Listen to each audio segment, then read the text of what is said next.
Bonjour à tous, bienvenue dans cette vidéo de philosophie. Aujourd'hui, on va parler de la conscience. Si tu regardes cette vidéo, c'est certainement que tu es éveillé et donc conscient. Mais qu'est-ce que la conscience? En effet, que signifie être conscient? Petite définition, la conscience est la faculté que nous avons tous de connaître nos états intérieurs et le monde qui nous entoure. Être conscient, c'est savoir que l'on existe, que l'on pense et que l'on ressent.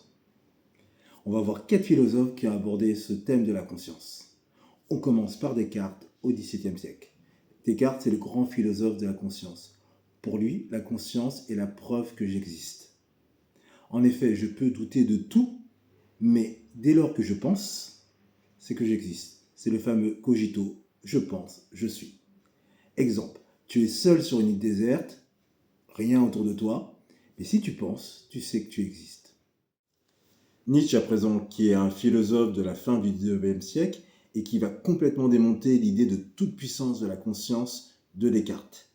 En effet, pour lui, la conscience est un phénomène secondaire. Notre vraie vie est d'abord instinctive et inconsciente. La pensée arrive après comme un commentaire. Par exemple, quand un boxeur esquive un coup lors d'un combat, c'est d'abord le corps qui réagit et éventuellement la conscience après. Ou quand tu kiffes un morceau de musique, tu ressens d'abord les choses, puis après tu te dis pourquoi tu aimes ce morceau. Husserl, philosophe de la première moitié du XXe siècle, va avoir une approche originale de la conscience. Il insiste sur l'idée d'intentionnalité de cette dernière.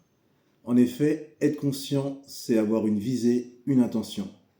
La conscience est tournée vers le monde et non sur elle-même, comme chez Descartes. Par exemple, quand tu regardes un coucher de soleil, tu es conscient d'être là, mais c'est le coucher de soleil que tu vises. Enfin, on finit ce tour d'horizon des philosophes et de la conscience par une philosophe, Simone de Beauvoir, dans la deuxième moitié du XXe siècle.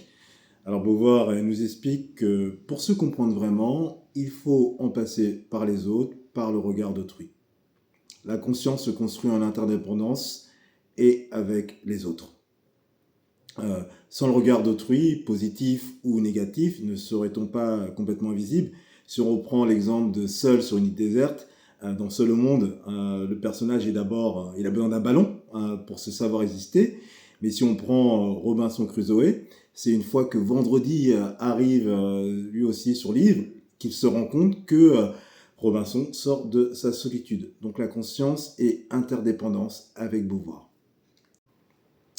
Voilà ce qu'on pouvait dire aujourd'hui sur la conscience, mais je te propose une autre vidéo où on met en pratique les philosophes et les thèses qu'on a vues pour voir comment tu pourrais les utiliser le jour J dans un vrai sujet. Voilà, je te dis à bientôt. Merci.